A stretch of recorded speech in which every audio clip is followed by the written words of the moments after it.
of hopelessness and helplessness. The government gives them the drugs, builds bigger prisons, passes a 3-strike law, and then wants us to sing God Bless America. No, no, no, not God Bless America.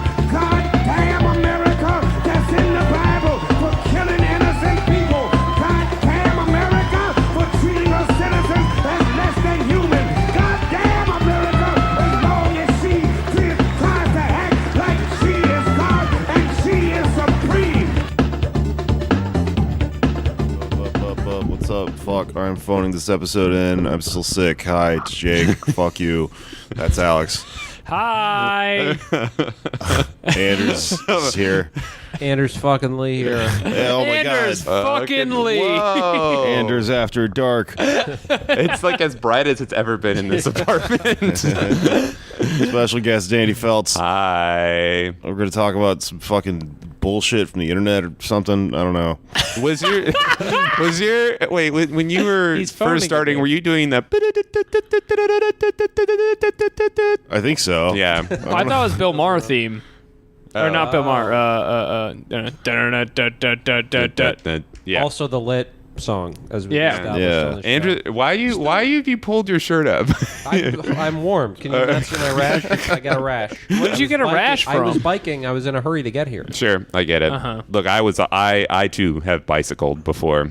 You're sitting like Homer Simpson at work. This is my. Marge, where am I? I have a Surprised that this place was a power plant at one point. Yeah. It was actually we made creepy dolls. As I found out this week. There's a guy who made an exhibit up above on the 4th floor that he looked up what the building was 100 years ago because it was created in 1919, so like literally 100 years ago. Damn. He used to make mattresses and creepy, spooky dolls. We'll celebrate the end of the First World War with our spooky dolls. They fill the mattresses with the dolls. Just cram them in there, boys. It'll make the mattress softer. Is this where baby Elizabeth Warren lived? What? See that What? photo of her with her dolls? Oh, with the dolls. Okay, Oh. I didn't know where you were coming from originally, but actually, Anders Bazinga, Great Elizabeth rip. Did Warren. she? Is there a Warren picture heads. of her on the internet with some weird shit? Yeah, when she was like 10. There's a photo of her in a room with a bunch of dolls, which, like, in the 60s, probably normal-looking dolls. In retrospect, very creepy. If you think Pete Buttigieg is charming for knowing French, what if I told you I grew up in a haunted house? Everybody had a doll room in the 50s. You just had like an excess of capital. Everybody was protected by a union. And you're like, yes, I have my bathroom, my master bedroom, and my doll room. Yeah, in the 50s, everyone was a Babadook. Everyone was doing it. Hello, I'm the back then. Babadook. That's probably- I'm here to haunt your dreams. That's how they dealt with the repression, I bet, is through acting out on the dolls. That's right. They made them kiss each other, you know? Because we got no money. You twos better kiss each other. Anyway, this episode is about the founding of Twitter.com. Yeah. I feel like that's the intro we need, right? That's right. That's What setup do you need to go off, Danny? I need my boys first. That's first and foremost. Hands What's the in. song, the tweet? You want us to all do that? Is that, wait, does Twitter have a Wait, song? wait, you mean? wait. Do you mean the song? Dude, that song? Is that the one you mean? The one I remember has tweet in the lyrics. Twitter's never had a song. Yeah, There's wait. no Twitter You don't song. know that? What the fuck How are do we you know- talking about? I think I've that's got what to inspired be it. the very best. And, yeah, I don't know. Yeah, there was the Twitter tracker thing that Conan did, like very, like prior to his firing from NBC, where it was like Twitter tracker, and then they had the bird like explode a lot of times. Yeah, it was very. That's what I remember anyway. .com. That's pretty cool. Yeah. Is my real quest to get RTs is my cause. Twitter.com. Yeah, you never hear anyone lounge singer the Pokemon theme. And they should. Why not? Why not, folks? Like Twitter.com. Is that how you do it at the end part? The president's yelling at you. You know he does not like Jews eating ass and eating Oh, okay. Cancel me and cancel you. Twitter.com. Twitter.com. Yeah. Examine this. I use it. You use it. All God's children use it. Yeah, we all use it. But where did it come from? Where did it come from? Yeah, I basically did I will call this a sort of 12-foot deep dive. We're not talking like We're building a pool. We're gonna Yeah. break our face in the floor of this pool. You can dive. You can dive into this. Vegetable. You can dive into this deep into this pool. But I wouldn't jump off a high dive into it. Yeah. Basically the source that I used is this book that came out in November 5th, 2013. It's called Great day. Good year. Yes. Yeah. Hatching Twitter, a true story of hatching. Like the, Because I get it. you see, Twitter's symbol is a bird, and it is coming out of an egg on the cover of the stuff of the and book it's cover. coming out of an egg. Came out of a cloaca. Yeah. And eggs. Yeah, that's true. That's what your picture is before you pick a picture on Twitter. Not Whoa, anymore. it all Not comes anymore. together. There's no egg. Well, when it was hatched, that was the rule. Everybody's getting bronchitis this episode. Oh boy. It's Hatching Twitter, a true story of money, power, friendship, and betrayal. And Oh, huevos. fuck. By Nick Bilton. And I will say, as I guess a prequel preface, the book isn't terrible. It's kind of one of those books where it is, it's probably a little drummed up for like dramatic purposes, but the author does say in the beginning of it, I interviewed like 200 people to do this, and obviously a lot of them are like off the record because you just can't, you'll get fucking sued. I interviewed Deep Throat about Twitter.com. Yeah. Let's say this book is no Every Day is Extra by John Kerry. One of the sources just talks like Jomny Son, but it's behind like a fucking silhouette and shit. I will say, no, you know what? I will say this. I listened to this book on an audiobook. And When I first joined Twitter.com.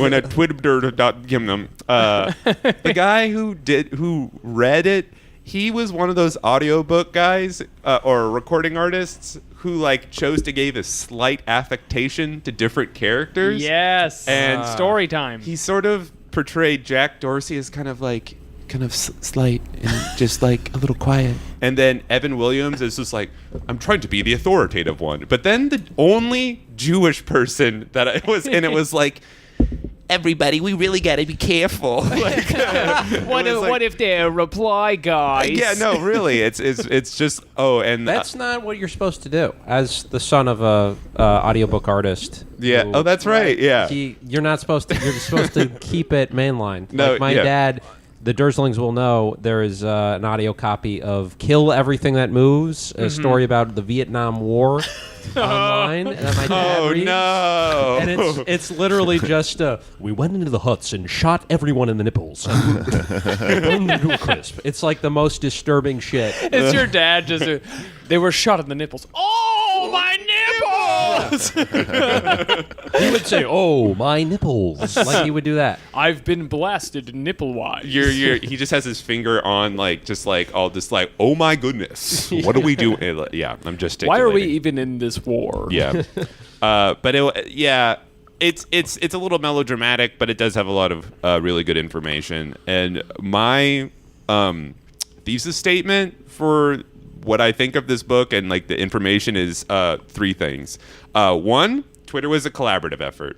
Jack Dorsey did not invent it alone. Two, these people's lives have basically been uplifted by other people. So much like every other big thing, they didn't just print money. Like they got like donations and seeding from stuff. It wasn't just like we bootstrapped our way into it. Like no, they got they had friends and family helping them. They got We had the dumbest non-profits in existence. Exactly. Making Twitter.com happen. And the other thing too is that this is sort of a combo 3 and 4. They're all incredibly predictable in what they do, and then they are also incredible stereotypes of the mid 2000s, taken to their most extreme extent, especially in the founding years of when they came up with Odeo, which is the father company, the patriarch of, Right. of Twitter originally. But that's you'll find out more about that in a second. Anyway, yeah. So I almost knocked over. So mid 2000s tropes. So who do you have in terms of classical examples? The skater boy. Yes. Ba-dum-ba. Look, I'm going to tell you right now. One of the Twitter founders is extremely emo, and whichever one you think it is, you're probably right. Is it All Jack right. Dorsey? Because Oh yes. he dresses like he's 14. In I'm telling you, there is some 2001 or something. there's some dumb shit. I'm telling you, they're incredibly predictable. But anyway, Talking checkered Vans, no laces. I'll get into it. Okay. Do you become stuck in the year that you get rich? Is that a thing? That's right. He actually did get rich right around 2011, and like that is kind of like how he. Oh, looked. never I mean, mind. look at the Yeah. president. Yeah, that makes sense. Yeah, it's like 1984 Yeah, or something he in his wears head all the giant time. red ties and has a stupid hair. I think when you're rich, you get to choose the time you're stuck in, and people usually chose that time. He just like I barely guess though missed. Trump was born. Never mind. With enough money, you can freeze time and warp culture around it. No spoilers, folks. All right, we'll do this chronologically from the beginning.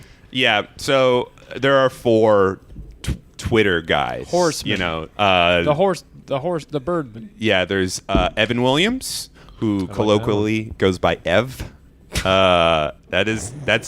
Look, I didn't want to say it, but they just call him that. Well, otherwise he's confused with the rail whiskey. Yeah, otherwise he's too busy looking like the green version of Jack Daniels. or the jacked comedian. People who everyone mistake him loves. for New York regional comedian was- Evan yeah, I Williams. was gonna say- Right on. Oh my God, he is Jack. That's right. He's so buff. He's yeah, and he kind of then there's another guy with a goofy name, Biz Stone. Jose God. Cuervo. My friends, Biz Stone. What is Biz short for? Biz. Busy. Bizwell. No, it's just his name is Biz Stone. Jack Dorsey, who we're all familiar with. Boo. Yes, Everyone boo. Boo. He's hashtag canceled. On his own website. Yeah, and the sort of unsung, the lost Twitter founder, Noah Glass. So those are the 4: Evan Williams, Noah Glass, Biz Stone, and Jack Dorsey. And the story sort of starts with Evan Williams. He moved to the Bay Area in the late 90s and kind of like accidentally invented Blogger. He's the guy who invented Blogger, you know, that weird, like kind of the original blogging platform, you know. And he kind of made, like, he was right at the very, very edge of the tech bubble. So it's just like, How is Blogger different than Tumblr? Tumblr's where the porn is. Okay. Where the porn was. And but I will say this, actually that's a good follow up. His whole mantra and how he like functioned was basically like an open platform for the people. So he did actually have quite a few issues with people like just shit posting and putting like porn and stuff on like Blogger, and his answer to it was basically like everybody gets a voice. And like he'd get Midwestern moms like, you know, go calling into their help center and being like, there's filth on my computer, and just I don't think the Bible at hotels should be so hard to find. yeah, exactly. But yeah, he just kind of didn't care, and that you have to like that definitely just keep that in the back of your head because it definitely follows through into the whole Twitter thing Okay. as that progresses. Is he the oldest? I don't know. You don't know? That's I fair don't know. enough. I don't know. Yeah, but he invents Blogger after moving to the Bay Area. It gets acquired by Google in 2003 for millions of dollars, and in that process, Noah Glass, who's originally from Santa Cruz, starts to collaborate with him because they literally lived across from each other in like a neighborhood. Like Noah moved down there, and then he saw him. He was like, "Hey, you're fucking Evan Williams," because he became like, "What?" I pulled out a box of nuts, and we don't have to talk about it. I just want the yogurt pretzel. I know. I was gonna take it. I know it's the last one. Yeah. So You distracted me with your yogurt pretzel. I wasn't. We didn't even have to talk about it. You made it an issue. I like it when flavors match and I have coffee left. I couldn't stop looking at it. Yeah, I know. All right, I'm putting it Look, away. neither could I. I'm putting it away. No, you can In your mouth. Yeah, he. Alex just put away the Eat yogurt it pretzel like, by like eating the it. dragon, Aragon.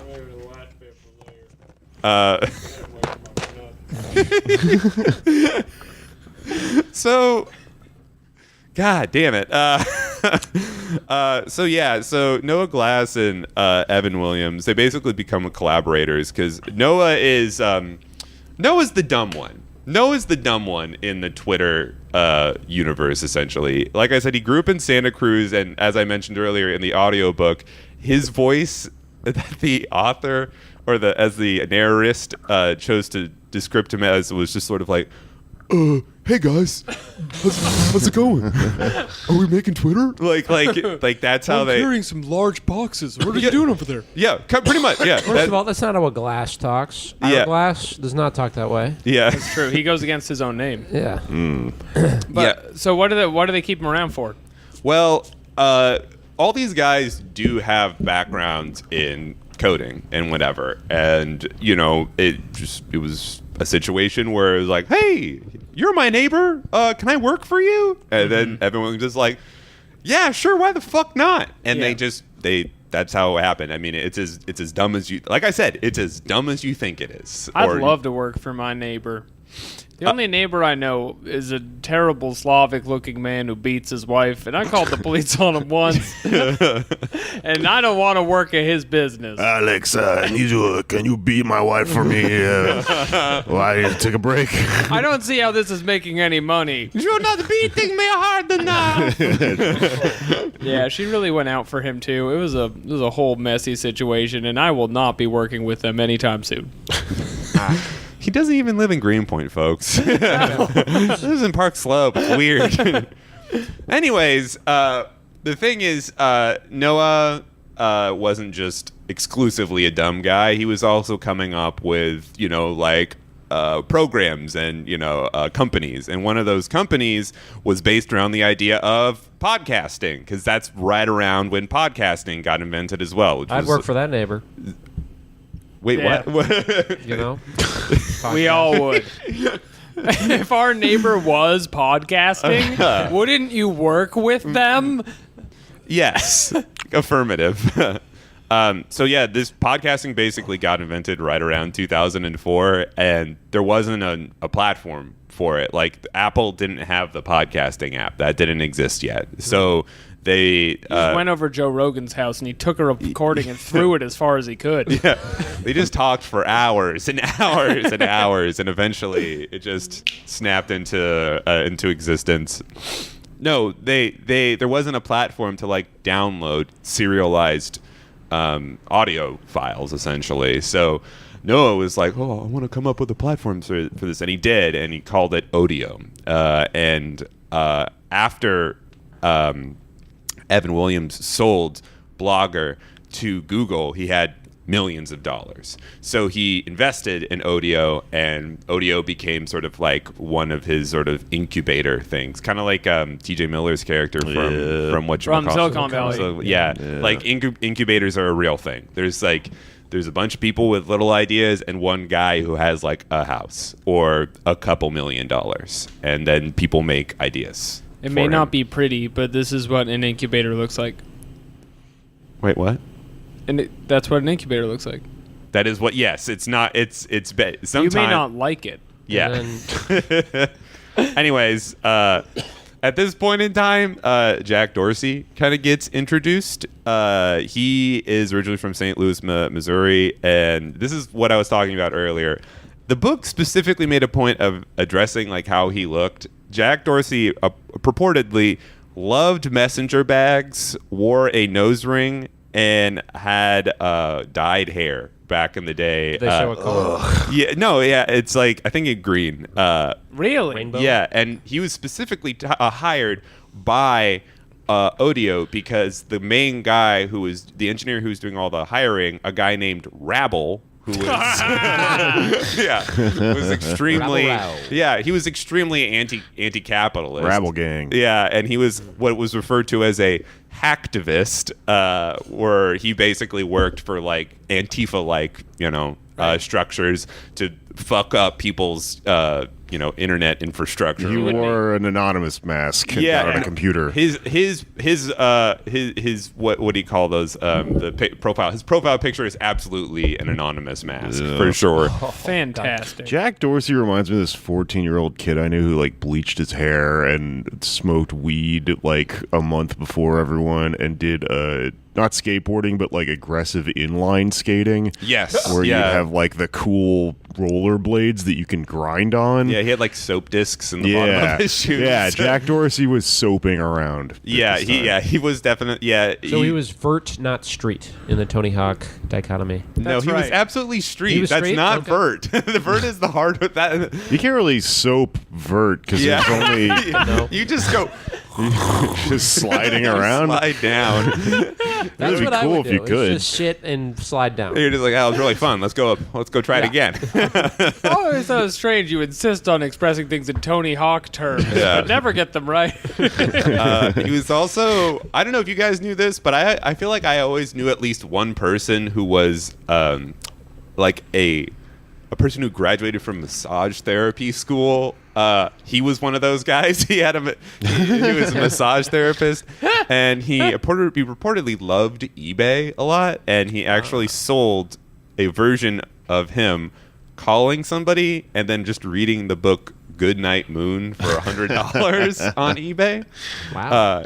I've never dated men before, but I'm assuming a lot of these are red flags. Yeah, look, there's call me China because there's plenty of red flags coming up. Not even far into this. The last guy. Okay, China. Yeah, I'm a big red flag. All right, that's what it is. That's what it is. It's a big red flag. The last guy though, who's part of the original Twitter founders, is Biz Stone, and the important thing to remember about him is he doesn't really do anything, but he's kind of the public face of Twitter because he's the only one who has any sociability skills.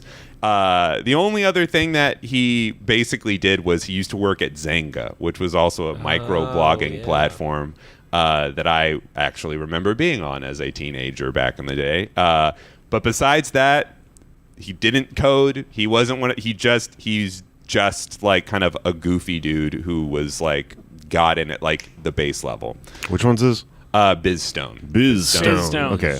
Yeah. Brings the biz. So yeah, and he basically gets acquired by Google because he was part of Blogger, and then goes to Odeo when that gets made. Just quick pause. What are the percentage chances of Biz Stone making his own first name?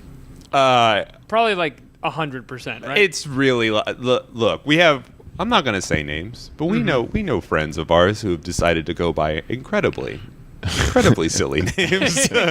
I'm not going to say who they are, all right? But we all know them, and it's Donald Trump. and it's no good. Did you know that Joe Biden's middle name is Robinette? What? Yeah, I looked it up today. It's on his Wikipedia page. Joe Robinette. If the Republicans get a hold of this, they're going to have a field day. That sounds like a candy from the 50s. You're like a Robinette?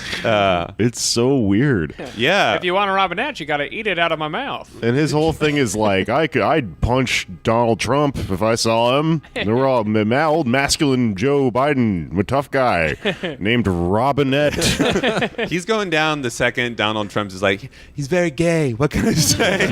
What's the J in Trump's name? Donald J. Trump. Justice. Just quick draw Alex over here. Do you know Robert Mueller's middle name is Swan? What the fuck is wrong with these people? It's Robert Swan Mueller. I found out the change I have to make in my life to find success.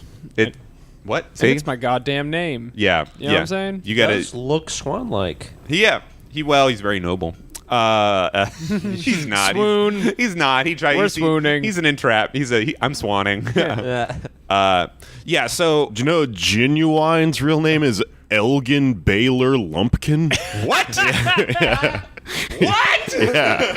Elgin Baylor Lumpkin. He's not a Lord of the Rings character. Not a spokesman for He Keebler. sounds like his a head is a jack-o'-lantern or something. Yeah. I'm afraid to go any farther down the name hole. It doesn't stop. He sounds like a man who started like a college. Namehole sounds like one of these apps they invented. Yeah, doesn't it? That's where Biz got his name. Everyone was on Name name hole. hole in 2003. my name is Business Stone.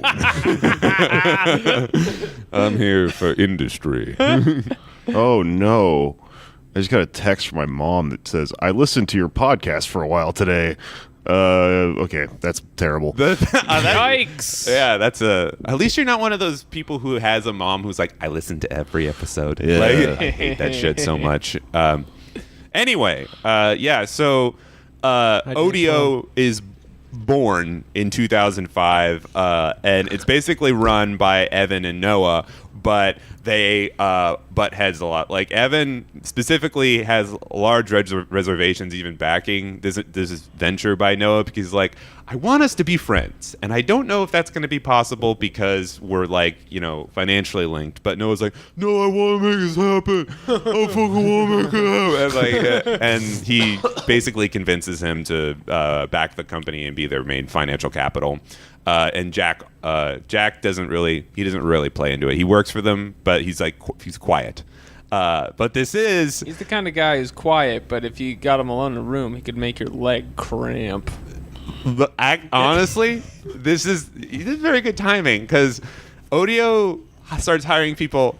They hire the first woman to work at Odeo, and almost immediately Jack Dorsey starts hitting on her. And his main way of showing affection is every morning he comes in and he places a paper crane on her keyboard. man. He sucks so bad, dude. Fuck this guy. He sucks so bad, and she keeps being like, "Hey, can you stop doing it?" Like, I'm at work. yeah. No. Please stop leaving me cranes. And then at Little one Swan point, Muller for you. no. And then at one point, he's like, "I actually arranged Oh. the cranes." I So follow you. I arranged. I think I got it. I actually arranged the cranes so they spell your name. I put it on each individual key on your keyboard. And she's like, "Again, I'm trying to do my job." I can't type. Like, literally There are can't. too many cranes, Jack. Yeah. So Odeo's like, it's not doing. Spoiler alert! It's not doing great. A lot of the waking work hours are spent making and distributing cranes. It's not doing well. It's not being executed, and sort of their death knell is the fact that right around 2005, 2006, Apple formally releases their sort of podcasting App.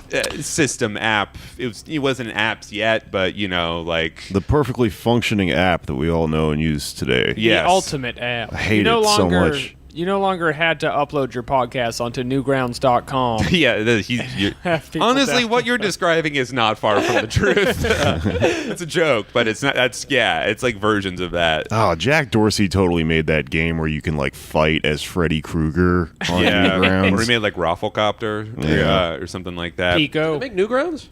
What? I thought. Did they make Newgrounds? Never mind. No, he did not make Newgrounds. Disappointing. That was another brilliant man from the mid-aughts. We would never disparage the creator of Newgrounds.com on our goth podcast. So things aren't going very well at Odeo, and Jack Dorsey is basically like, I really want to go. I want to, and then the reason he confides to Noah, he's like, I want to leave, and I want to go into fashion to make jeans. I'm telling you, he's really big into. He's like, I love fashion. I love, and at this time, apparently, he loves this very specific jeans store. It's in New York City. It's like Rag and Bone, but jeans, and he's like, that's where he gets all of his jeans. he's the ultimate. I'm telling. Isn't he in financial trouble right now? Kinda. Of course, he's the John Ralphio. He doesn't understand or care because he's got a new crazy idea. It's jeans. What if we put it all on jeans? But it's at this time, you know, in the book anyway, they basically the author describes a sort of pivotal moment that happens between Noah and Jack, where Jack kind of confides with Noah and says that he wants to create this idea of status and statuses, like when you looked at LiveJournal and you could see kind of like a scrolling line of like what people were doing, kind of, and he wants that to happen. And meanwhile Noah really likes the idea of like connection with people. So Jack Dorsey's all about, what am I doing? What am I announcing to the world? And Noah's just like, I want friends. Like he's the golden retriever of them, and he's trying to create a thing that helps him connect to people, you know, not necessarily like project what they're doing, which is like a very important like distinction in Twitter's founding. I know this isn't the case, but I am picturing like a 10-foot tall man who wants more people to ride around on his back. Anyways, so they come up with this. They're coming up with this thing. They're trying to basically invent Facebook statuses, but not on Facebook. And they come up with a couple names. And Jack wanted to call it just Status initially. Remember, iPhones, Jack. iPhones don't exist yet. So the way they're purporting to do it is basically by sending text messages or SMS messages. That's how Twitter first worked, is like you send a text. Twitter, was it a thing before smartphones? I used to like log in on my computer. Oh, yeah. Slightly before. Right. That was the whole point of it. In fact, actually, that was a huge talking point of it, is like Jack was incredibly focused on the mobile aspect of it before smartphones existed. Did they like... Were they was this planned? Like they knew smartphones were coming? No, they didn't even. Everybody still had T9 stuff and everything. And the whole idea was that you could use Twitter on your phone and text a short code to like, I think it was 40404, and then your tweet, which would be 144 characters, which is why it was 144 characters, because that's the most characters you could text. Jeez. Oh my Need a god. telegraph machine? For Yeah. this shit? Remember those commercials that had like a CGI dancing lizard and it was like, text 420. Get some ringtones. And there was a dancing frog. Peanut butter jelly time. Yeah, this is Web 1.0, my friends. So Jack came up with the idea named Status. Biz wanted to call it SMSy, which sucks. which is also shitty. Ew. And Evan, Messy. Evan was like, we could call it Friend Stalker, which was immediately shot down. What? But Noah, he honestly did the sort of thing that These are the ideas that made it into the book. Yeah. You can only imagine. what didn't? Oh, What the other stuff on the chalkboard. yeah. Noah actually did this sort of like very stereotypical thing you expect when people are like coming up with a name for a thing, where he got a dictionary and started flipping through it and looking at names, and he eventually got to T, and he got to TW, and he almost named the company Twitch. It almost got called Twitch. Right, yeah. But right after Twitch was Twitter, which is just defined as like a noise of the sound of fluttering birds, essentially. And he loved it. Everybody loved it. And after sort of like a smash, like we need to hack this thing together over the course of 2 weeks, the first tweet was sent by Jack Dorsey on March 21st, 2006. And it was... Jack's like, this reminds me of the little birds I used to bother women. yeah, that's right. He did Well, use did that. they make the connection of like, hey, we're in an incubator? Birds. Was that part of the If this in the movie reimagining of this, all this shit is like very obvious, thematic. Like Yeah. it's all coming together. Birds, incubator. Yeah, it's something Birds. that the who is the guy who did the movie where Queen Bryan Singer. Yeah, it's the one.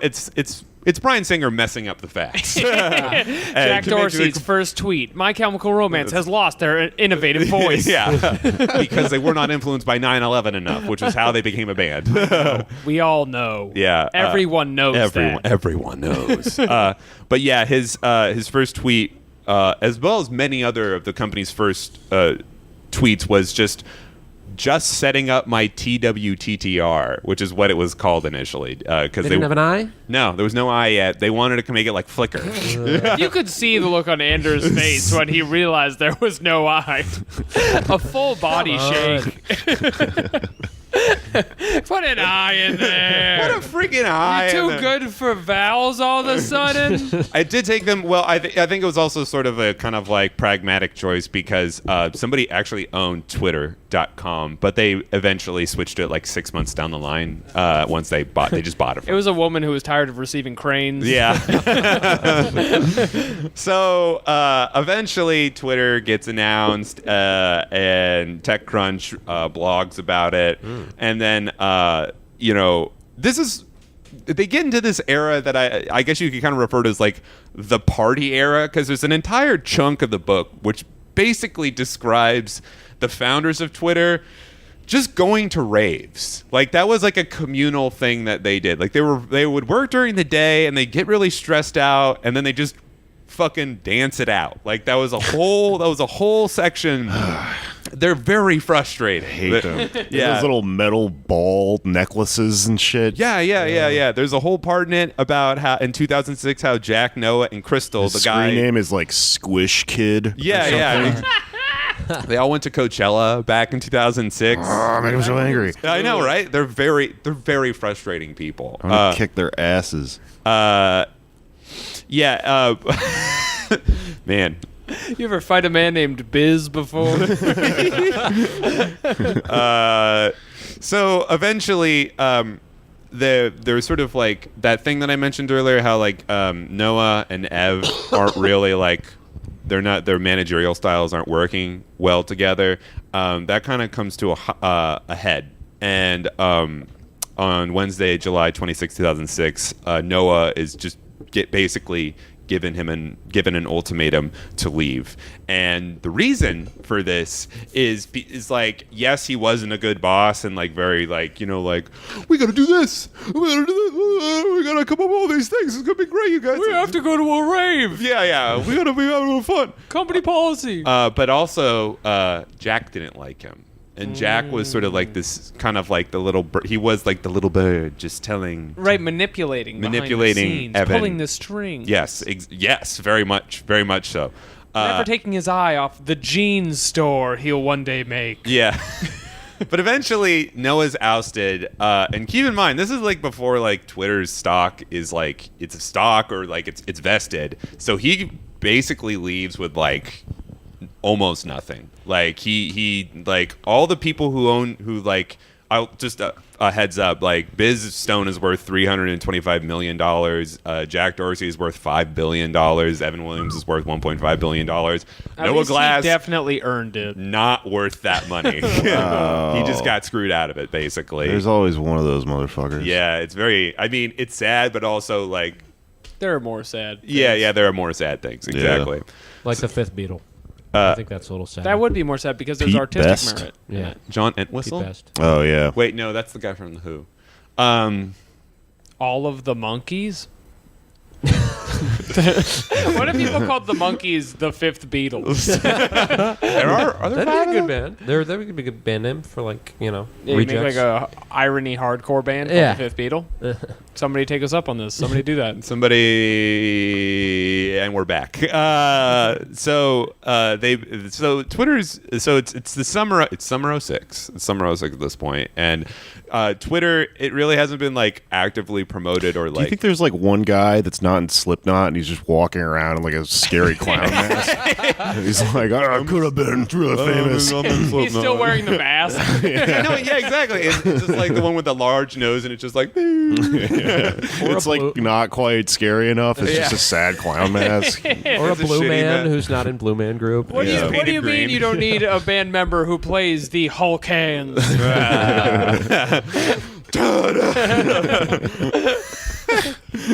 I just for That's the just few. so funny because there's so many people in Slipknot who Yeah. get cut from Slipknot.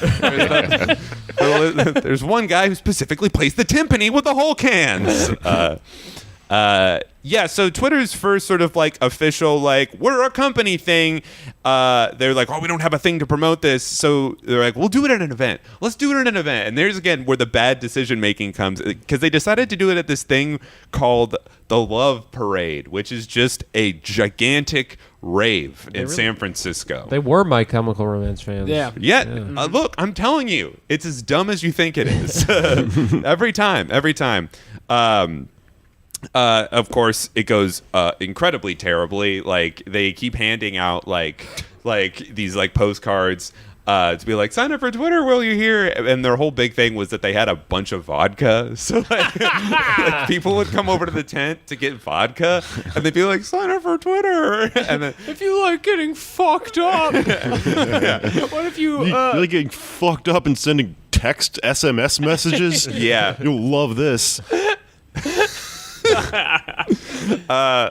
So it goes really bad. Like nobody really signs up. And the funny part about this too is that this is like kind of the era where it's like if you had gotten like your name as your handle or whatever, it'd be worth millions today. Like imagine if it's like you were at that rave and you just had the opportunity to get like at Robert or like at Danny. It's like yeah. there have been like actual feuds over people like getting these things. Like, The president's name is real Donald Trump. yeah, exactly, exactly. That's so funny. Yeah, there was a very prominent case where a guy who I believe was at R, just the letter R. He like all the guys who own just the single digits or the single letters, they're very prominent people.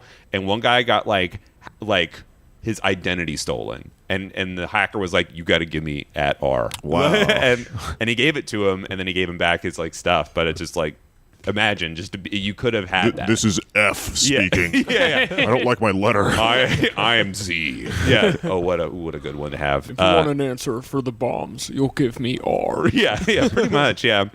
I have your wife or W. It's at this point that the guy who gets portrayed in a stereotypical Jewish voice gets hired. His Goldman. He's hired in. Yeah, I know. Is his name just Goldman? They call him Goldman. He's at Goldman. Probably. They call him Gold. I don't even know I don't know his name because everybody gets called by like their nom de plume. You know, whatever they want. I'm Ev. I'm Goldman. You know, I'm Biz. It's all this dumb shit. Yeah, exactly. Is but it Jason Goldman? maybe. It's probably Jason Goldman. Yeah, Yep. it's probably him. Yeah. Okay. So at this point in time, like Twitter, it's like their whole culture is just like anarchy. It doesn't make any sense. Remember, they literally hired an anarchist, the Rabble, as one of the engineers. Rabble. And like, yeah, the people he hired basically didn't have like a conducive like company culture to what they were trying to accomplish. They couldn't get anything done. And then this big, Lord of the Flies power vacuum just comes in because Noah is fired. There's lots of infrastructural problems that happen at this time. You might actually remember there was a period of time where Twitter would be like continuously down, and this thing came up that was called the fail whale. Do you remember the fail whale? Oh yeah. Yeah, the fail whale was like this goofy little picture of like a bunch of Twitter birds sort of like carrying a giant whale that would pop up on the Twitter's homepage, and it was just like, we're not doing too good right now. Everything's all fucked up Yeah. here. That's why we're carrying this whale. Yeah, no, that's basically where the hashtag fail whale. If the good people only knew the carnage behind this whale. Yeah, but it's at this point that Evan is just like, hey, Jack Dorsey, maybe you could be the CEO of this. Yeah. Because Noah was like the other founding like idea of or concept of Twitter, Evan was really, again, like he's worked for them and he's like has ideas and input, but like, these are those two had like a big stake in it, Jack moves his black wedding veil out of his face. Hello, I'm very busy listening to Helena by My Chemical Romance. I'm also a vampire now. But he takes on the leadership role at Twitter and becomes the CEO. So at this point, the sort of makeup of Evan is 70% of it. Jack is 20, and Biz and Goldman are 3% each, which is why, like, BizStone only has $300 million as opposed to Could billion. you imagine only having $300 million? Oh goosh. How would you get out of bed? How could you even? But it's at this point that like they're getting like a lot of publicity. Like people are really like actually signing up for it. Like even beyond all They the got more vodka to give out. Yeah, they got more. They just It was a quantity problem. yeah, they needed more. They need more of it. And in June 2007, Yahoo approaches them and is like, "We would like to buy you guys." And it's at this point that they're getting 1 million visitors a month. And this is after they kind of demoed Twitter more officially at South by Southwest. It was like a big thing because apparently people would go down there. This is when South by Southwest was like a little bit less corporate, still very corporate, but like less so than it is today. And like you didn't know what was happening. Like this is like before smartphones, so you couldn't just be like, "Oh my God, this thing is happening here!" Like we didn't like where all the cool parties happening. But it became very popular. Before smartphones, South by the tech part was like, it was before like everyone was like, "Oh, those guys made our phones." It was just like a bunch of like freaks, and you'd be like, "Get the fuck out of here! We're trying to play music." Yeah, yeah. No, there was like the funny part is like Twitter was like used to excellent fanfare at that South by because people could find out like where the parties were. Like that's what it was kind of for, you know. Ew, that makes sense. And Yeah. at this point, what is not random? Rabble still with the team? Random. Oh yeah, the sixth member of the Twitter group. The social media platform from hell.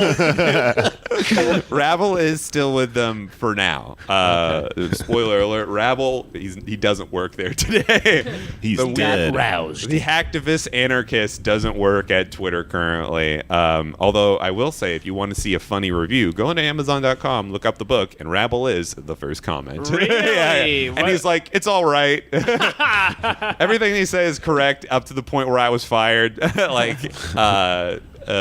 because he doesn't know stuff after that. But anyway. Yahoo, they're thinking, how much are they going to offer us? And they're like, what about $100 million? Like, we would like $100 million, something like that. And they propose that to Yahoo, and then Yahoo comes back and it's just like, "Hey, do you cucks want $12 million for this?" And they offer them $12 million, and they're just like, "Just by the way, if you don't let us buy us, we're going to build our fucking own version of this." Yeah, they're trying to fucking get him, and they're just like, "We're gonna get you, Yahoo," and they decline it. Obviously, Twitter's still owned, by these people. They go back to the chalkboard and say, "Today we leave the whale in the water. From now on." Yeah. At Yahoo's going to come out with Twitter. They actually take out the I. TWTTR. Yeah. Yeah. It's at this point that like Twitter with D's. Wait, what? Twitter. TWIDDER. Twitter. Think about it. Twitter. Is that Could be a good option. Is that the Twitter that's exclusively John the Son? Yeah. I made my own apps. Yeah, you try to type normal into it, and it types it all Jomny fucked up. Don't forget to love yourself. No one's allowed to be mean on Twitter. It's so funny because there aren't even jokes on Twitter yet. It's just bullshit. It's just nothing. It's just like synergy and Yeah. shit. Where to find a party in South by Southwest. in a very specific week in Austin, Texas. When it first started, people would just be like, 8 eggs for breakfast today.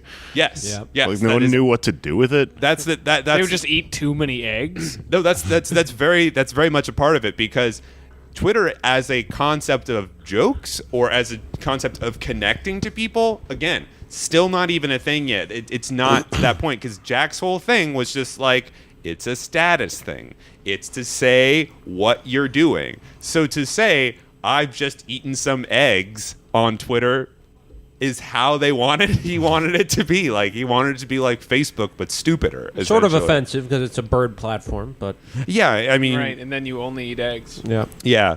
It's erasure. But this is around the I time. just ate from my mother's mouth this morning.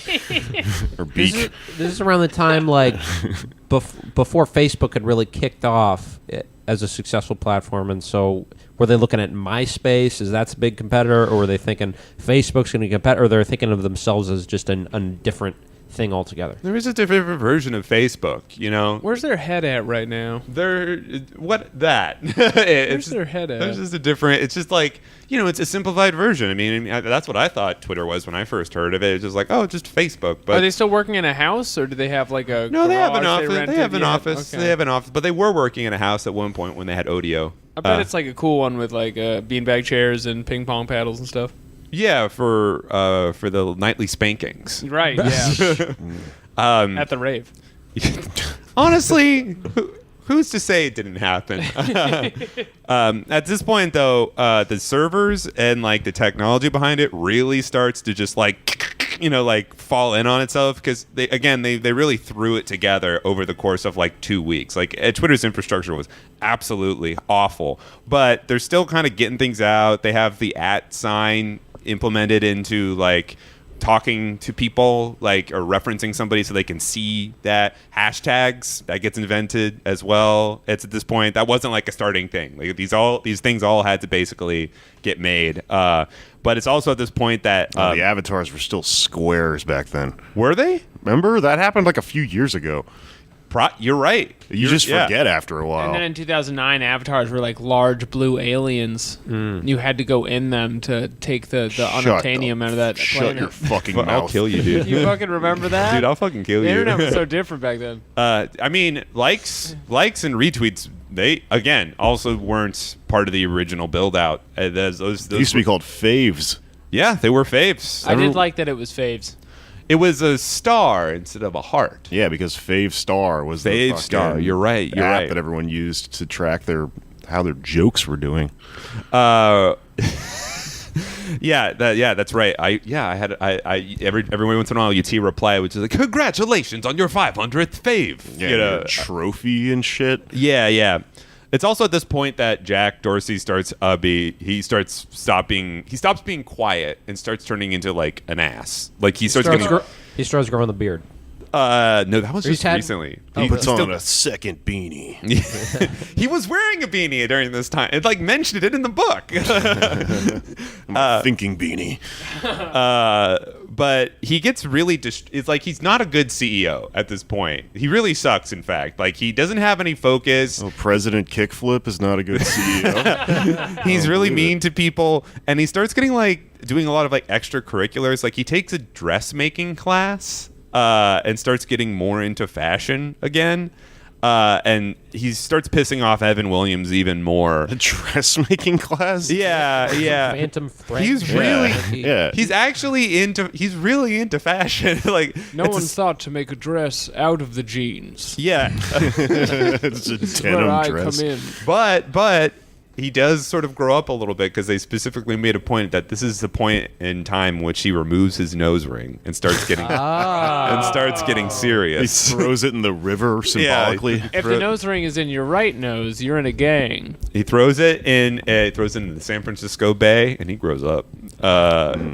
But it's also at this point that like there was an opportunity for him to finally like go on a date with the woman he originally tried to immediately hit on, the crane woman, Crystal. But he didn't. Like, she had a long-term boyfriend, essentially, and she kept being like, I have a boyfriend. And they break up, and in that short window when he could have, like, maybe asked her out, her and Goldman go to a music festival and then immediately become an item. It's really, like, he cocks him hard. It's really funny. Goldman. Yeah. Goldman, how many cranes did it take? Just tell me. I'll make them. So... It's so funny that it's Goldman. I know, it's the really guy funny. they all hate. Look, I'll just tell you right now, they get married eventually. It's really funny. Beautiful. Oh, man, that It's really rules. funny. Good for him. So it's May 2008 at this point, and they're in their second round of funding. Twitter has 1 million users. There are 15 million tweets a month, but there's still zero revenue. $0. No revenue. All of the cranes cost money. But it's also at this point that celebrities start using Twitter. Like there's actual star power behind it, and it gets valued at $80 million.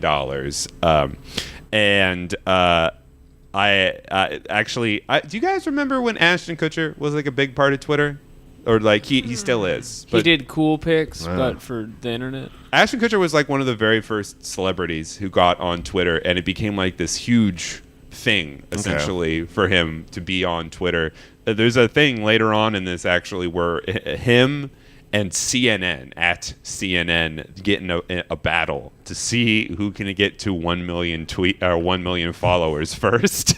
Jesus. And there's a whole thing where CNN it was just like on television, and Anderson Cooper's like, everybody go on to twitter.com and follow CNN Oh my God. before Ashton Kutcher gets to 1 million first, because they were like the top 2 people in terms of followers. What if he had made a bunch of bots and gotten them to like 999,000 and then like punked them?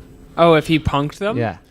Yeah, and he just like, deleted all of The them. thing about punked, and this could be a separate episode, that wasn't all Ashton Kutcher. There's actually a television studio working with him on that. No way. Yeah, and yet he still has all this money. He had an incubator? Yeah, he has an incubator for tricks. That would be instead of like a tech hub like Silicon Valley, there's just like a prank. An incubator City for where an people incubator go to- for pranks. Yeah. Yeah. Rabble left to work on the incubator for pranks. So it's at this point that Twitter. I mean, they keep developing the product and everything. Twitter creates a search function, so you can actually like search through people's tweets at this point. Again, things that you think would have existed, but just like they get made incrementally. What were they doing every day if this stuff wasn't on know. there? I don't know. But as they move offices and they grow and grow, they get more space and everything. And Jack specifically creates a Radiohead room in This is what they were doing. in their office that is just playing Radiohead 24/7. Just a room with a speaker. Yeah, it's just a room. $3 billion. $3 billion. $3 billion for Mr. Radiohead room. Yeah. But again, they're all very disorganized. Jack manages all the accounting on his own personal laptop. And it's at this point that Jack is basically given 3 months, a 3-month ultimatum to fix Twitter, or else like he's out as the CEO. Yeah, you need to go ahead and stop naming rooms after bands and work at our company. Yeah.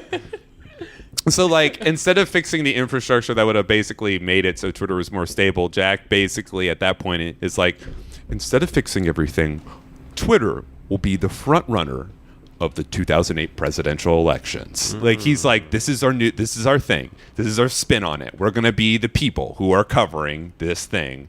And that pisses everybody off, because they're just like, no, this doesn't fix the problem at all. And Biz is sort of like the moral clarity of the company, where he's like, we can't do that. We have to remain impartial, et cetera, et cetera, et cetera. Biz, who's in the Smashing Pumpkins room right now. Yeah. I'm feeling a bit emotional. I think that we have to be impartial. Wait, so I'm confused. In what way did they become the front runner of the 2008 presidential? Well, they wanted to be the people who are just like, we're going to build our platform around covering this. Everyone meet me in the Barack Obama room. Yeah, yeah. I mean, for what it's worth, Barack Obama did use Twitter to like great success. I was like, Yeah, he was the first Twitter president. yeah, he was yeah, exactly. Cool Tweets clock, Jack Dorsey. Signed as B.O. Come to my house and Why don't you come to the house and beat me off a little bit? So I'm a creep too. yeah. Yeah, I made you a crane. I forgot about the cool clock. I made you a box out of paper. It's very functional. So it doesn't work. And then their main head of engineering at the time, Greg Pass, basically reveals that Twitter isn't backed up. So if anything were to happen to it, it's all gone. Ooh. Like, it's just all gone. And then they're basically just like, oh no, you're fired, Jack Dorsey. You're immediately fired. They offer him a silent board seat, but it doesn't have any power. So he's just like this weird like ghost of like what he still technically works for them, and he's on their board. he prefers their the chairman. term ghost. But he probably did. Yeah. But There's a long flowing robe at this point in time. but he basically is given that seat, and it's that point that he calls Mark Zuckerberg. Ooh, shit happened. So Facebook, this is like they're on the up and up. Facebook is like getting real big at this point. They took advantage of the 2008 election. I remember, like, you could endorse a candidate. They had Facebook debates. Yeah. Sponsored president. Like they were on that.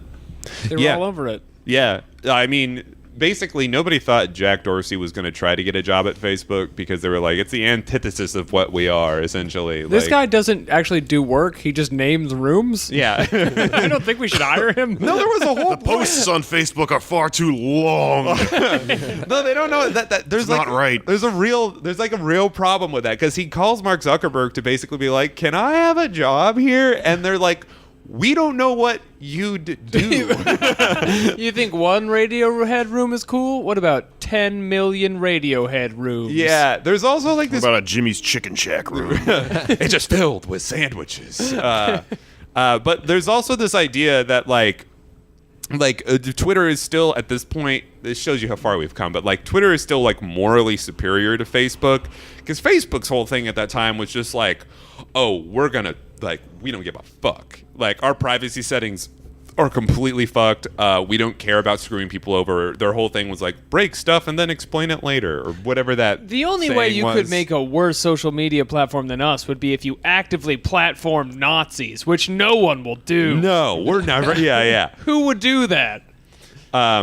But beyond all this, Twitter keeps growing and growing and growing, and they keep getting more investors, and they have to keep going back to people for money because they just bleed money. That's where it's funny, but it's like again zero revenue. They don't have they're not making any money at this point. This whole thing's so fucking stupid. I know. That's what I know. I told This you. company doesn't do anything. Yeah.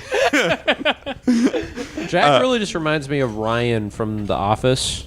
When he becomes a big Dunder Mifflin bigwig. I guess, Yeah. but Ryan doesn't have any feelings. He's just very cut off, and he's a careerist. Whereas this guy just thinks he is Jeans. Well, the important thing at this point is to know that Jack Dorsey isn't technically fired from Twitter. He still has that board seat, and it's this point where he kind of just goes rogue. And what he does is he starts being the public face of Twitter. So Even though he doesn't work there? yeah, Without asking the other guys. that's correct. He's gone rogue. He is. Did I not say he went rogue? This man's got rogue. We can't track him down. Yeah, that's what happens because he does still technically work there. But the thing is that Jack Dorsey was a co-founder of it, and it would be very bad press if they were to be like, "Oh no, you're actually fired." No, now." he's gone rogue. Yeah. So he starts. We don't know how to rein him in. So he starts reaching out to people and basically making what is referred to as the creation myth of Twitter, where he keeps saying I created Twitter. Me, Jack Dorsey, I made Twitter. In 6 days. Yeah, and then on the 7th day, I fucking partied, dude. And this plays out for several years. There was this period in time where Jack Dorsey's little bio on Twitter just said "inventor of Twitter."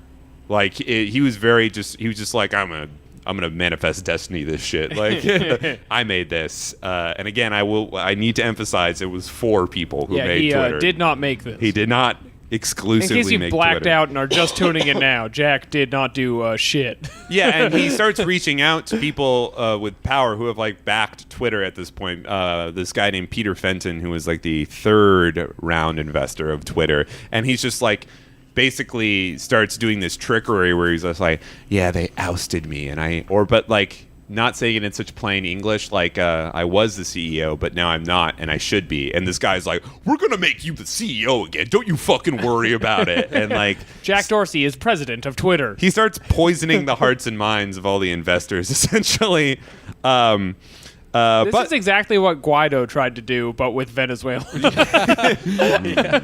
But there's still Twitter is still getting bigger and bigger despite all of its insane infrastructure and political turmoil inside of it. Evan, What year are we talking right now? right now we're in March 2009. Okay. And like at one point during this, like at this point, Evan Biz have dinner with Al Gore, and Al Gore wants to make a platform that's like Twitter and tries to buy it from him. At one point, they get really trashed with him. Like they made a point of saying it in the book how they're like, Evan Biz got progressively drunker with Mr. Gore as the night went on. People say Al Gore doesn't party, and we want to put an end to that rumor today. Yeah. There was a point in the book where Al Gore literally goes like this at the end of their dinner. He goes, "Shots." Shots? You guys want shots? And they drink tequila. Like He kind of talks like Dr. Phil. yeah, he's Southern. Yeah. You forget about it sometimes. you saw my doc, but the world's ending. Shots? Yeah, shots. Anybody want? Let's anyone get shots? fucked up. Who's seen my new haircut? Because I love it. So this is around the time, by the way, when the Ashton Kutcher things happen in around April 2009. But again, Twitter keeps getting pushed to the limit and the limit and the limit. Oprah famously asked for them to come on and be like, "Hey, I like this thing. You should come on my television Do show you and boys demonstrate." want to do shots? Yeah. I'm Harpo. Let's do shots. It's very funny though, because like the whole like Oprah thing is like famously almost blundered because Oprah is apparently infamously terrible at technology. So like their entire staff has to like put like sticky notes on a laptop to be like, push this button first, and then push that button, and then type, and then push that button. I know, it's really funny. Like these people, they fucking suck, dude. Remember when she was going to be president? Yeah, exactly. At least she won't be on Twitter.com. But Oh, true. that's right. Need is an illiterate president. I'm sorry, but are we still using My Trio Sprint devices? We need a president with a book club. Yeah. But it's at this point that, like, again, Jack hasn't been reined in. He's still doing like wildly reckless and like Someone needs to rein bring him him in. in. He's doing like very like not, you shouldn't be doing these things like press releases. He goes to Iraq. He goes. Why? The State Department basically approves this sort of tech liaison situation, and they're like, the Twitter people are like, send Jack to it. And they sent him to Iraq to talk to, like, you know, the fucking State Department of Iraq to be like, what can we do to promote freedom?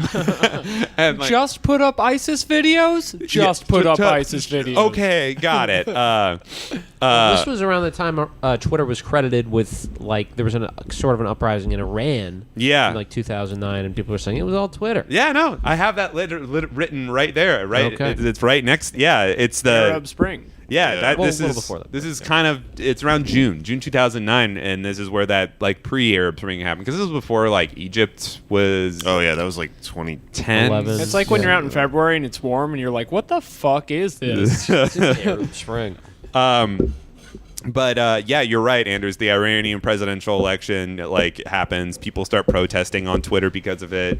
And in America, like a very popular hashtag CNN fail starts trending, which is a very 2009 hashtag. Sad. Yeah, like my epic bacon hashtag. yeah, You know, yeah. that's Fail. Yeah, fail. There's a dancing baby on it and shit. Yeah, but it's at this point that like Twitter starts to become a panopticon situation where it's like all the jailers can see you, but you can't tell if they're looking at you. You know, the State Department asked Twitter to hold off on scheduled maintenance because of Iran. They're like, can you not like make your system better, because we need to make sure that this Iranian government is undermined using your system. Can you give more art retweets to Pinochet Rock 69? Jack gets mentioned in the New York Times as the person who, prompted the schedule. Prompted the delay in the schedule maintenance, which again is like wildly irresponsible because he doesn't work there. He doesn't do that. He did not do that. What is he doing for income at this time? Who's to say? Oh no, Jack Dorsey co-founded Square. He's the CEO of Square. Whoa. Oh Yeah. my god. Yeah. So he's the CEO of Square at this point. As well, the card readers everybody is familiar with, which by the way On are Square not it says great. he's the mayor of Twitter.com. So it's, I mean, it was kind of like this, like I had this sort of debate in my head because I want to just be like, these people are idiots, and it's like, yes, like they are most of the time, but there is something to be said about Jack Dorsey being like kind of co-founding Twitter and then just like, okay, hold on a second, I will go create Square now. He's Like, impressively two-faced. he's impressive. He's very prescient with his stuff, but I cannot emphasize enough how much of a boner he is. Like there's nothing will take away from that. Square is like the card reader and the POS, right? That's correct. Yes. You rarely see an But entire. it's not Squarespace. It's not No, no, Squarespace. not No, Squarespace. just Square. You just check in That's places. who pay. It makes so much fucking sense that he made a POS. This Yeah. is just a side tangent. If you ever had to work in like restaurants and bars and shit like that, there were cash registers, and then you would do everything by hand up until a certain point, and then all these tech guys started coming out with apps like Breadcrumb, Square, Yeah, yeah. and then there's this generation before them that are all like fucking, Aloha. Windows 98 blue computer screen fucking Yeah, old yeah. time things. And the old computer fucking Windows 98 ones work, and the new, Yeah. the Breadcrumb and the Square and shit are always fucked. I can They speak to come in this. and they fucking sell them to whoever runs the place, and they're like, "Look, it's sleek. It's on an iPad or whatever, and it's Yeah. gonna be great." And you're up on all fucking night on the phone with some person that works at Breadcrumb because like it doesn't fucking work. It's insane. It makes so much sense. I got so mad at these things, and it's fucking Jack. Jack was behind it the whole time. No, see, Jake is very right because you've tended bar and like had to deal with these situations, and like they're remarkably not good at what they do. You know, they just Because like, they came up with a fucking program overnight, and they're just like, "Yeah, I don't know. I don't even, you have no experience in this industry, but you're like, I'm going to solve this with code and just fucking make the whole thing work," and then it crashes all the time. And I guess what the appeal is that it like streamlines the whole thing, because I noticed when I've worked for places that have a Square app, the check comes from Square, it doesn't come from the payroll of the business. it's partially streamlined, but it's also just a facilitating of like other systems within like technology. I mean, like If it worked, it'd be great. It's just they're always so buggy. Yeah. Yeah, they don't no. seem to care that they're so buggy. Right, they're more fixated on like the graphics. Because what and, happens is like you go into work one day and whoever's fucking GM of that section wherever you work goes, "Hey, we all have to like learn Square now because like we made a deal. Someone came in and sold us Yeah. Square, so we trashed the other system because you can't use it with the other system. Yeah. You have to switch the entire fucking place to Square, and then it's fucked because like suddenly everyone realizes, oh, we made this huge deal where we signed a contract where Yeah, now yeah. like we're fucked. We have to use this thing, and it doesn't work. So you end up losing a bunch of money and switching back to the old shit. Yeah. I've seen it happen a million times. oh yeah, Somewhere a man with jeans lags. The funny part is that Square is actually not even what most like businesses even prefer at this point. A lot of them use City Hive, which is like better than Square. It's just like it's the same idea where it's just like it's a point of sale system. But I work for a job where they're just like, yeah, Square is sort of like for beginners, and City Hive is what you do when you actually want to like have things work better. Yeah, that makes sense. Yeah, but your point stands very true. Where it's just sort of like, yeah, those old DOS POS systems were remarkably robust for what they did. It's like there's a reason they still use them at like B&H and shit, where you're like buying like a camera bag and you're just like, why the fuck is this person working on a computer from 1982? And it's just like it just functions. Oh, Yeah. it's better than ours now. Yeah, it's they got all those lovely conveyor belts that are on all the time. It's so lovely. Regional podcasting. But anyway, that's what Jack Dorsey's the CEO of Square at this time, but he's also like he's still this silent board member seat. And again, sorry, they meet up with Mark Zuckerberg again. This is in June 2010. Twitter keeps breaking records, and Facebook tries to block a feature that is released by them. So this is like a point where they're sort of like publicly feuding. Like there's this whole system where it's like if you want to release a feature on like another platform, a lot of companies will just sort of like approve those, be like, yeah, this is a thing that is obviously coming through, but sort of as a kind of like, fuck you, Facebook just blocked one of these advancements by Twitter that drastically hampered its ability to like be on Facebook. So they have to like hash out all these like this stupid childish like infighting between Mark Zuckerberg and the Twitter founders. But Twitter still claims at this time to hold the moral high ground over Facebook. which it like. You could argue it actually does because it hasn't really gotten into that kind of like the current tumultuous. They era still that it make is. no money. They still make no So they money. have Yeah. the high ground. Yeah. But it's at this point, this is 2009. There's 35 million tweets a day. Twitter starts to expand to higher level positions. They have a fourth round of funding where they get $100 million, still zero revenue. Evan Williams, or Ev, gets CEO coaching by this guy named Bruce Campbell. Not that one. Evan Williams and Bruce Campbell. And the thing is, Ev is the CEO. He basically took over when Jack was kicked out. And Ev's whole thing is he does like, again, these people are incredibly stupid because they mention in multiple times in the book that his whole problem is that he can't focus on decision making. Like he can't like make the hard decisions, and he keeps hiring his friends. Like he continually. You wouldn't betray me, would you? Yeah. I carried you around when you got so tired. You napped in my big strong arms for many years. I'm your friendly giant. And he continues to do that. He hires a former friend, this guy, Dick Costello, as the COO of Twitter. Was a former Google coworker. 2010, no more fake friends. And that the funny thing about his CEO coach Bruce Campbell is that like his whole job appears to be that he's been in the tech world for many years and has tutored many CEOs, but his only tutoring appears to be him going like, fucking excellent job. You're doing excellent. This is fucking awesome. Like Wow, you're a big strong boy. yeah, no, literally. Like that's like that. It's Somebody's been drinking their milk. That will be $80,000. yeah, no, exactly. It's very, very, very funny. We should all be CEO coaches. At this point, though, Jack keeps taking press that are not like allowed to. He shouldn't be taking. He keeps going on things.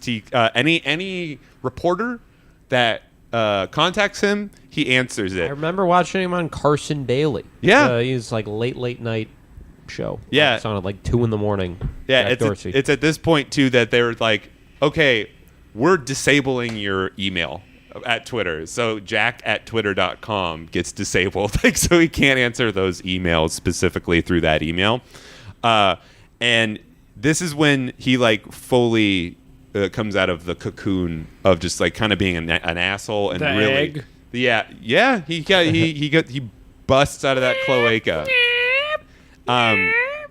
And he starts doing the thing that I feel like every douchey CEO does, which is emulating everything Steve Jobs used to do before he died. Hell yeah, turtleneck Yeah. Jack. No, for real. Apathy. He's Theranos. no. No what- one's what- ever had a jeans turtleneck. No, these people, I'm telling you, they're incredibly predictable. Like all their horseshit is just like they do this shit all the time. Just like Elizabeth Holmes, like wanted to be Steve Jobs. Jack Dorsey also starts doing Steve Jobs stuff. He starts copying his mannerisms. He starts saying shit like, no one has ever done this before. You know, like that kind of those sort of weird aphorisms. And then he keeps laying his little spiders around the general like Twitter board. In what way? He infiltrates another one of the board members, Greg. He's infiltrated by Jack and keeps being like, Ev, he's really bad at making decisions. He Look can't out do for this. Ev. Yeah, you better watch out. But at this point, where it's now June 2010, Twitter has 200 employees, 100 million users. The Russian president visits Twitter. That's another thing. Celebrities have like started to like visit Twitter's headquarters. It's like a normal thing at this This point. was Medvedev, not Putin, right? I believe so. Yeah, it wasn't Putin. It was the other guy. Putin was on a break with Russia. Yeah, but they Putin was developing his own app, Pooter. Puttr.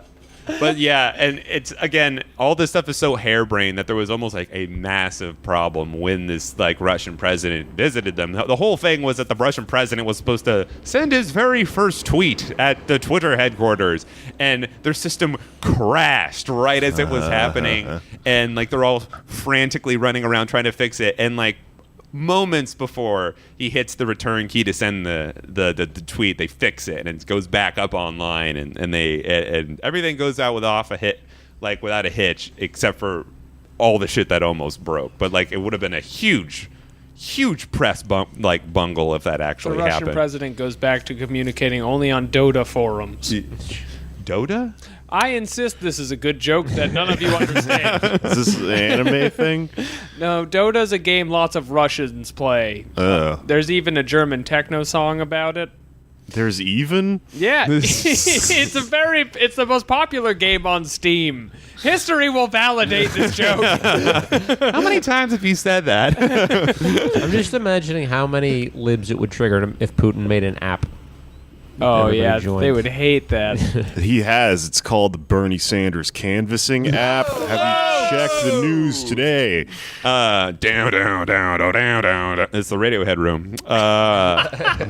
Yeah. So Jack continues to have these secret meetings with various chairmen throughout the Twitter board, and just Ev doesn't know what's happening. Meanwhile, Twitter starts buying out the weird third-party apps that like facilitate it, because they're kind of like gaining data, and they're like, we can't have you doing this anymore, so we will buy you now. And they're like, very well, give us $100 million, or some shit like that. In 2010, there's 2 billion tweets a month. And then this is when Ev starts being like doing that thing that people very rich will do. They'll become like semi-philanthropic. They'll start spending their money on just weird shit, or like, I have a foundation now, and it's totally not a way for people to still have goodwill in me and not think I'm just a robber baron from the mid. Please donate to the Ev Foundation. Yeah. We help small villages carry trees around. But it's finally September 2010.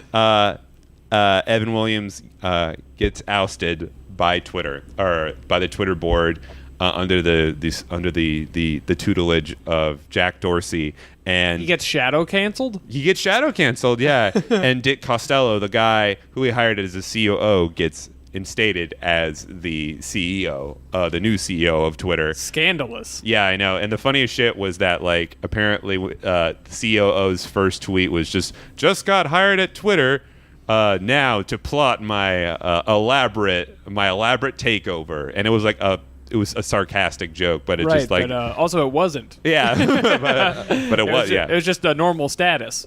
And the thing you have to understand is, like, Dick Costello kind of doesn't know what's happening.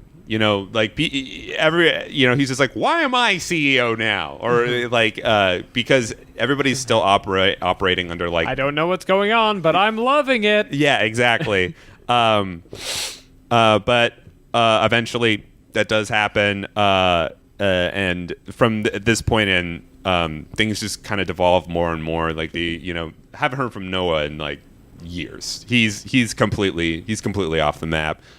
Biz Stone, he basically is like, I'm out. I'm not doing this anymore. I'm gone. And eventually,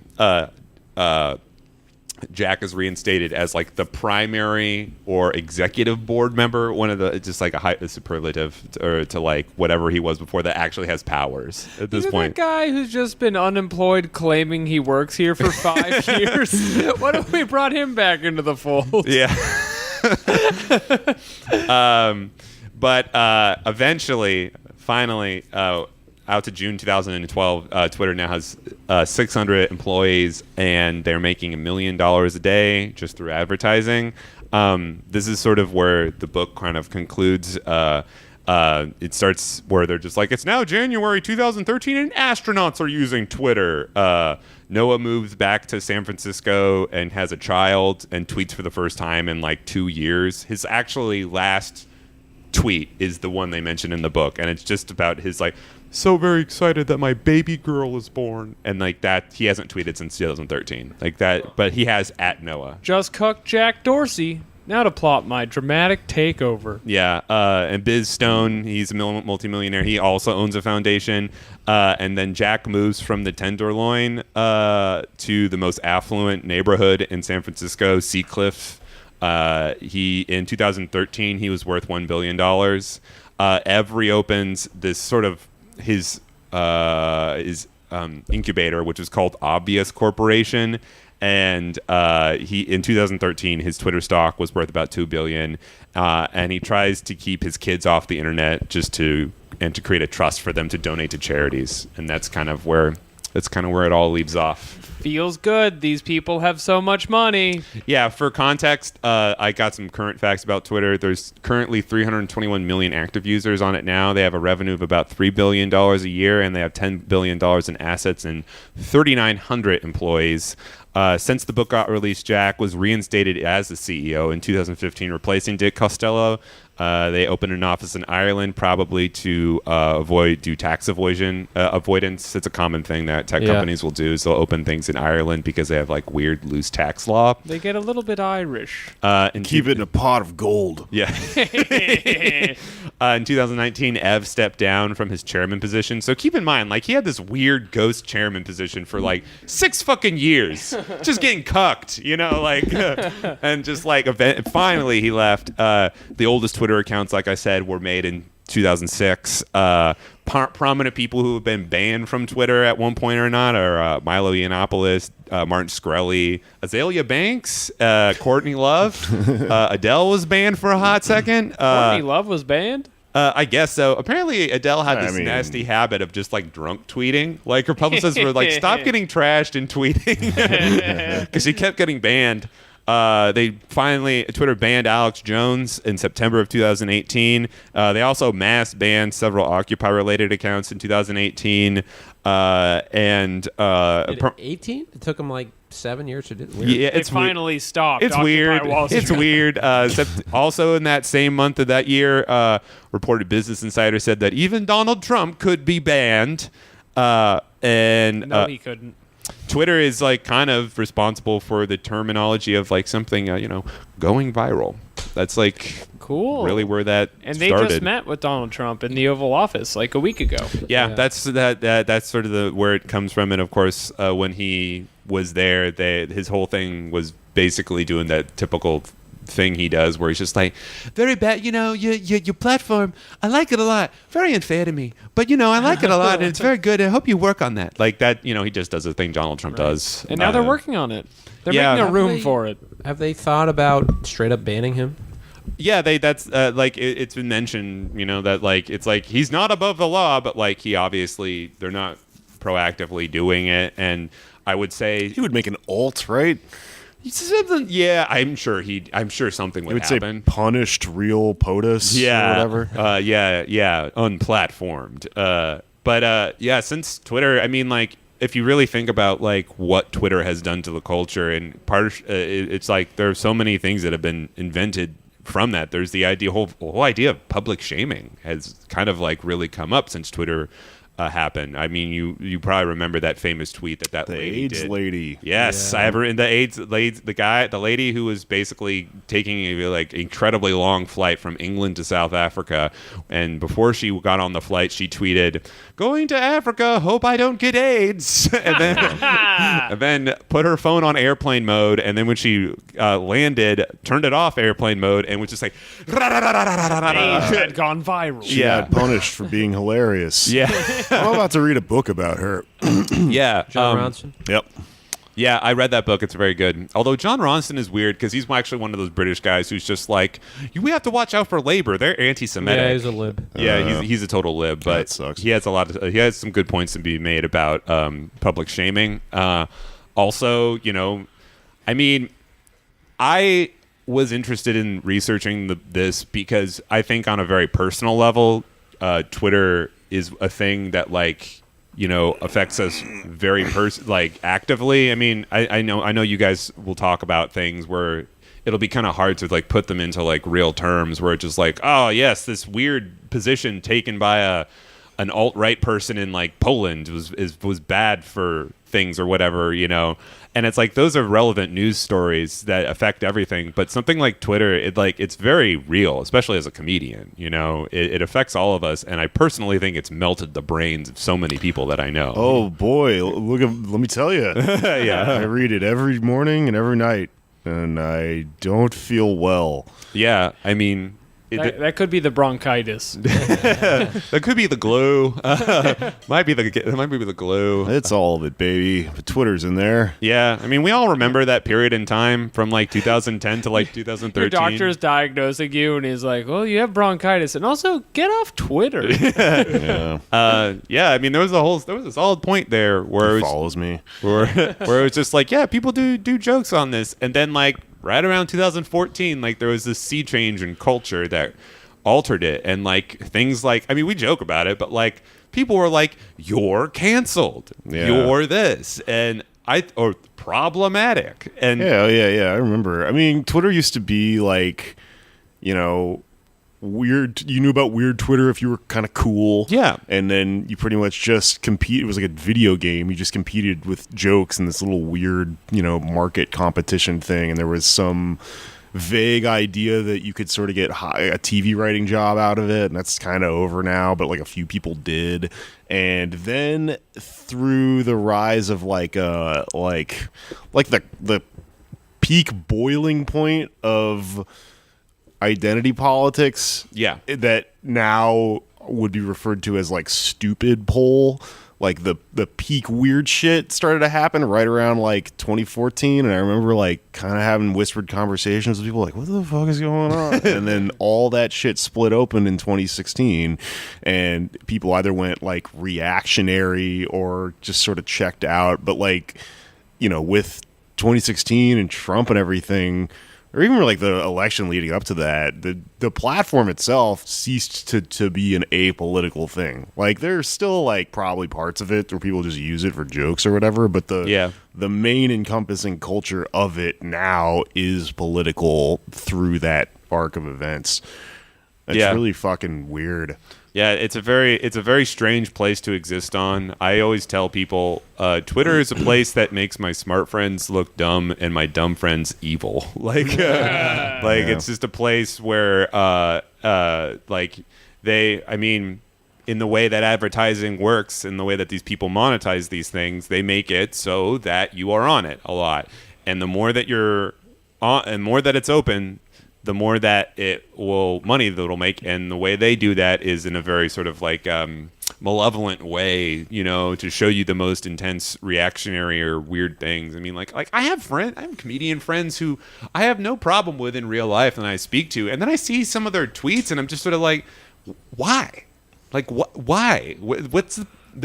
you're doing this because the platform demands it, you know. It's the thing. It like that's what grows. You must feed the machine. That's the way the bird talks. Yeah.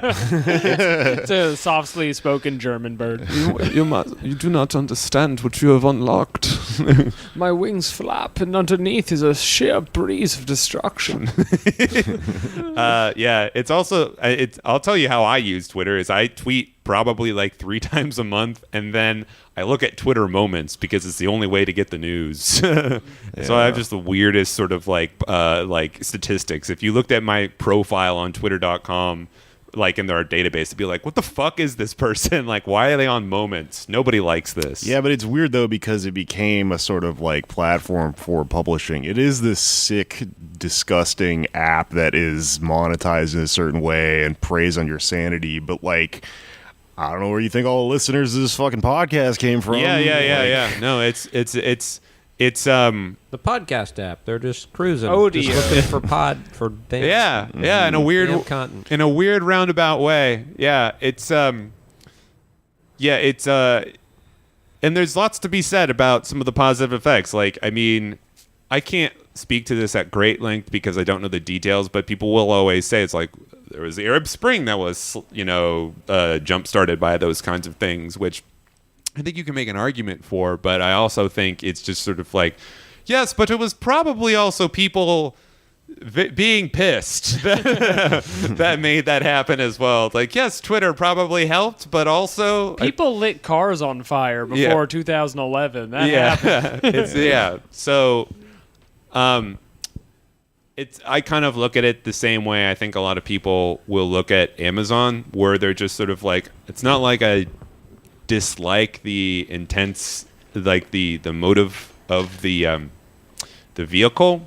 I mean, it's fun to see. It's fun to see what your friends are doing and stuff. But I think if the profit line of it were taken out and somebody magically snapped their fingers, if Thanos snapped his damn fingers and Twitter became an entity of the government and had to and stopped, needing to make a profit, perhaps it would be a more sane thing. Nationalize Twitter, you say? Perhaps nationalize this thing that has almost become Horses a public look like dogs to Thanos.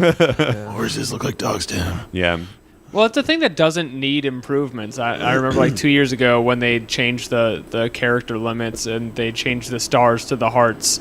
Yeah. That was a whole thing about like Twitter's profits are stagnating. And it's like this cookie's done. Yeah. Like, It what? does what it needs to do. Yeah. What are we even doing? I mean,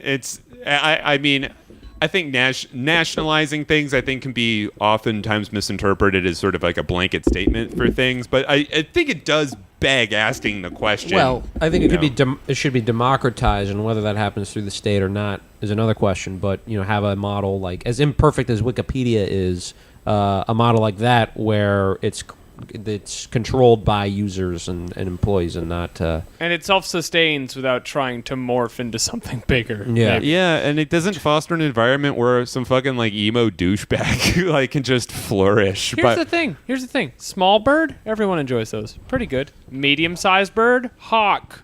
A large pigeon. You Crow. see it, you're thinking, that's kind of nice. Very large bird? Condor, get out of here. Nobody wants that. Why would you make the bird bigger? Vulture, get out of here. It's just going to start picking up manlings. Yeah. Oh, yeah. Like those giant birds with those big scoopy beaks that eat pygmy people that we learned about on the internet a few years ago. Were you on Twitter? I read about this on Twitter. Yeah. Nobody. I think it was fake. Yeah. They said they found like the skeletons of a small Pygmy Island person inside of a fucking huge prehistoric bird. Oh my God. It looked pretty awesome. It's very cool. Yeah. Yeah. Oh, and I mean, I guess it's worth mentioning. Twitter's probably why Donald Trump's the president. Like, I mean, he CNN. He was a and big Ashton Kutcher. He was like a big. He was one of those celebrities who got on it. You know. Yeah, it's definitely.